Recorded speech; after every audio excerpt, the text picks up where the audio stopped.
When I hear the name Boston Whaler, I think of a world-class brand that's got recognition globally.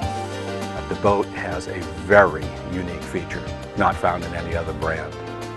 The unsinkability is probably the prime reason that whalers have been successful for 50 years. Incredibly stable, very dependable boats. I call them the best boats built. You go out on one, you're going to come back with it. It's one less thing you got to worry about on the water. They're about comfort, they're about safety, and they're about boats that people want to take their families out on. The unsinkable legend that no other manufacturer has ever duplicated the process. Is that the company has a heritage that now is 50 years long, that's understood all over the world. It is a brand that carries that respect with it.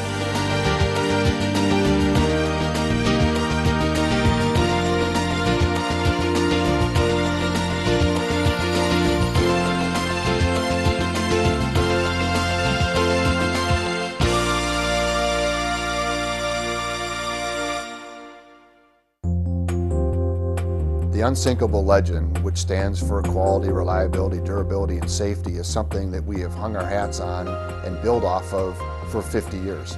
And to think that 50 years ago, or actually 52 years ago, back in 1956, when Dick Fisher and Ray Hunt were actually getting together and thinking about the design and the concept of having a foam boat with fiberglass around it as a hull. You know, fiberglass was in its infancy stage as a material that was used for boat building, and everything was predominantly wood. So when I think of the brand, I think back to that era 50 years ago and how ahead of their time both Dick and Ray Hunt were at creating what is known as the unsinkable legend today. Quite early on, Dad got real excited about the whole potential of a boat that was stable, fun to use, easy to use, pretty low maintenance, very durable.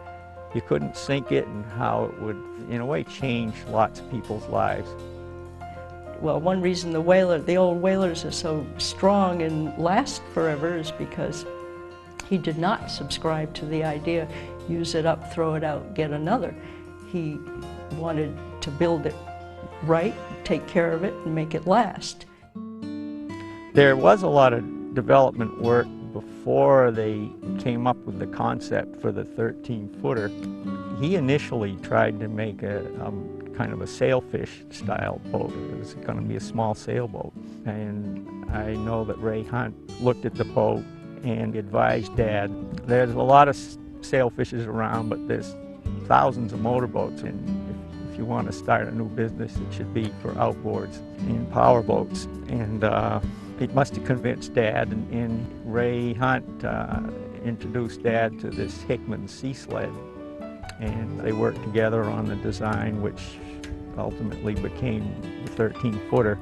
They introduced a central V to the hull, so it became kind of a triple V instead of just two parallel sponsons. Boston Whaler, known as the unsinkable legend? Well, of course. I mean, that was the whole point of the project. Developing the foam for the Whaler and the integrity of the hull structure, the sandwich construction, was a very crucial process. He wanted a solid, kind of unified hull construction with a fiberglass outside as well as a molded fiberglass inner shell. And he wanted the entire space between those two shells filled with foam, and totally filmed, not just here and there. Lay the glass up on the outside mold as well as the inside mold, put them together and clamp them, and then they'd mix up the foam and pour it in a big bucket right through a hole in the bow, and it'd fill up that hull, and in about, I think they had 30 seconds to mix the stuff, and another 30 or minute or so to get it poured in. And if it came out the little vent holes in the stern, they knew it was a solid boat.